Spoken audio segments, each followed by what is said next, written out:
Is it current day, current time, and current year? And are you tired of the situation? Well, I offer you a chance to get away from all of it. I have a story for you today, written by yours truly. It's called Eggg Whirled. This podcast is my love letter to the radio show Escape that gave me so many kicks when I was a child, even though it was canceled long before I was born. This story is a love letter to the Warhammer 40k franchise right now, and how much I really enjoy it.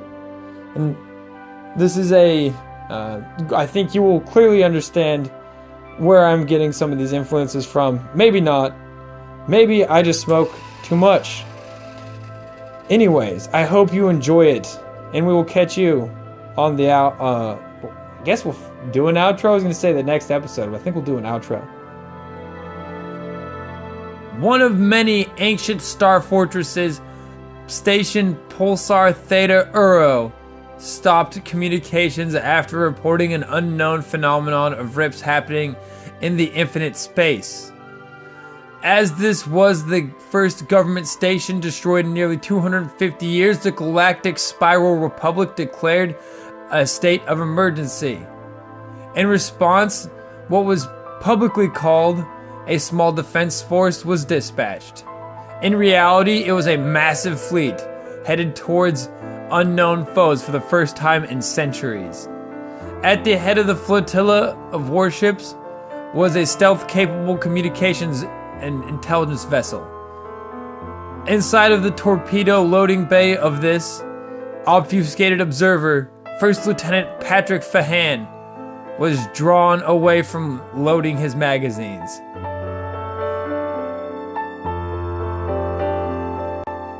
First Lieutenant Fahan, how ready are your men?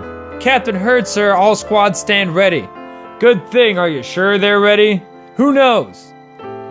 This is different from pirates. Far different from pirates. There are reports from intelligence of ovals where Theta Uro used to be. What could that be? Who knows? Remnants of something. Some say a giant egg. I don't know what it is, however it's supposed to be completely smooth. Smooth? Long-range sensors detect not even the slightest imperfection. Well, in that case, can it be natural? We will be closer and we will see, well, just what is inside first before we say it's natural. They tell me we only have an hour or so until launch. But be ready. I will hope you get the boys back just fine. I plan on, sir. Good luck. I'm gonna go check on Platoon 2. Lieutenant Fahan was left to his devices. Nearby was First Sergeant Arby. He was calibrating his helmet's communication systems. Lieutenant!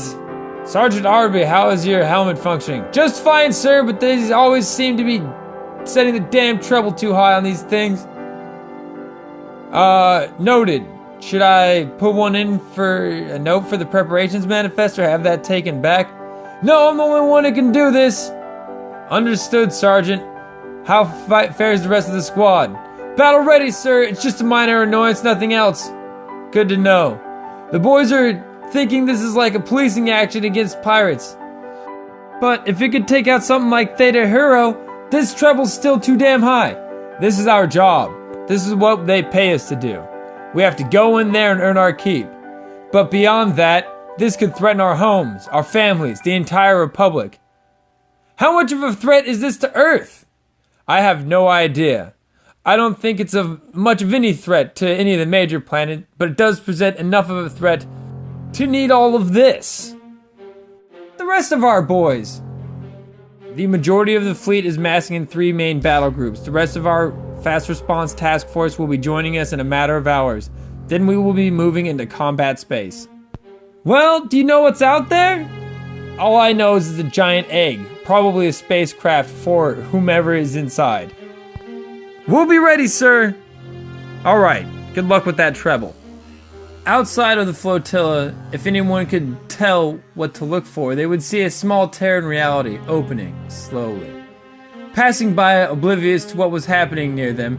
Every last ship had nearly passed by before there was a huge hole, becoming pregnant with something new to the void. On every deck of every ship, alarms squealed and yelled.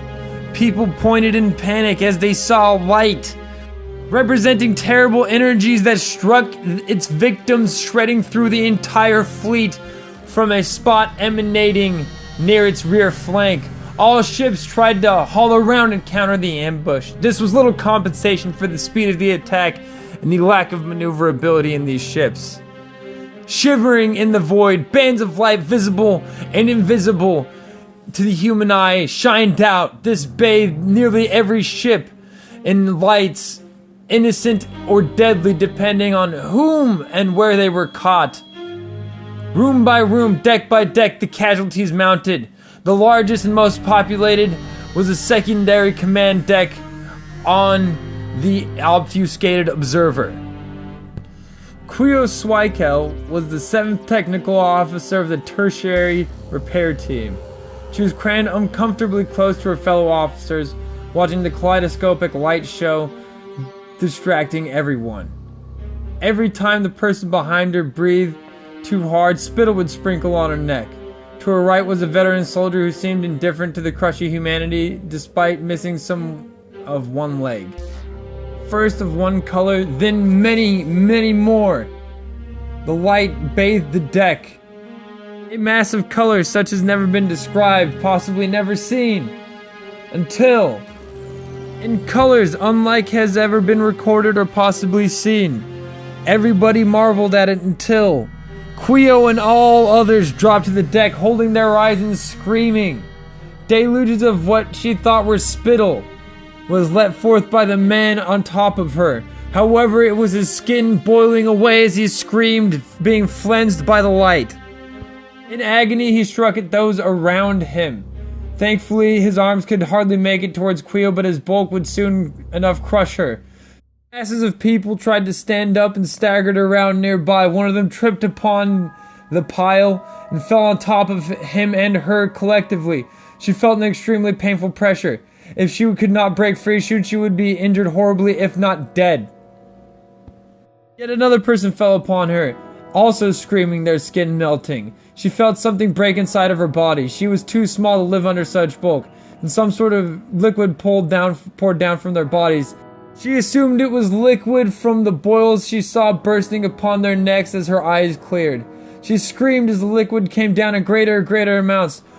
On her back, she saw another unknown fleet officer wearing a combat helmet covering most of his face. She could only see his handlebar mustache, or what was left of it, as the hair was falling out and the follicles were spilling blood. She could not hear his scream. That's when she realized she had lost hearing some time ago. Was it the fall? Was it the anomaly? That's when a blast wave hit her and everybody else.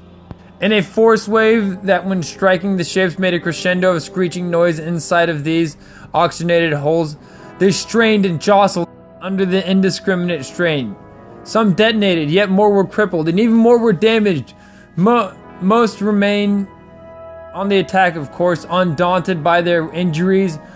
Most of the damage done was superficial and indiscriminate, as it was stated before. However, the crews suffered on these ships quite terribly. Quio could not know any of this, however, as everybody was shifted off of her in a sudden violent jolt as they were thrown into the air with this terrible shockwave.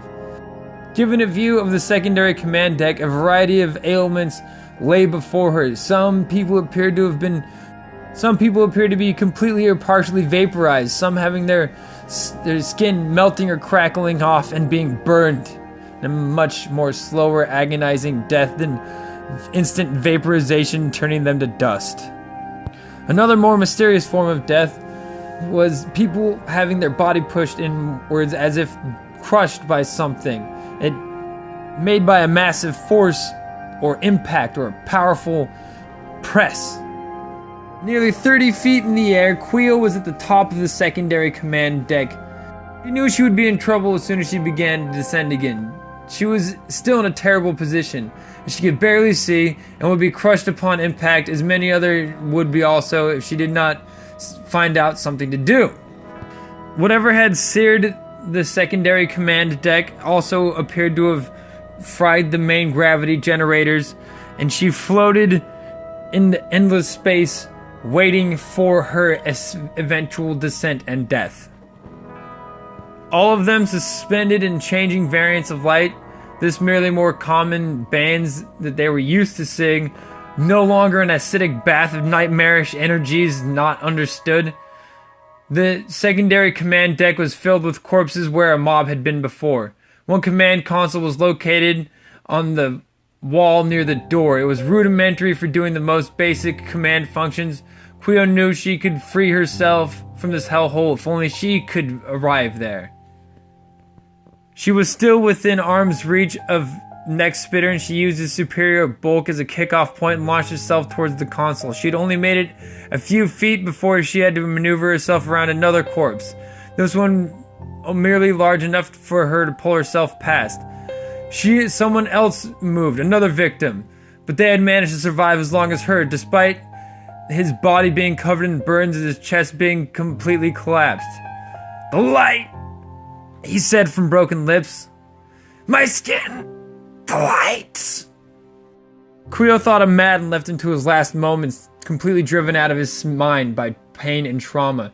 Strengthening her resolve, she gave him a wide berth and found the command console. It was functioning and displayed several error logs. However, none with the system on the door. For Quio, it was all she cared about. Escaping took merely the press of a single button.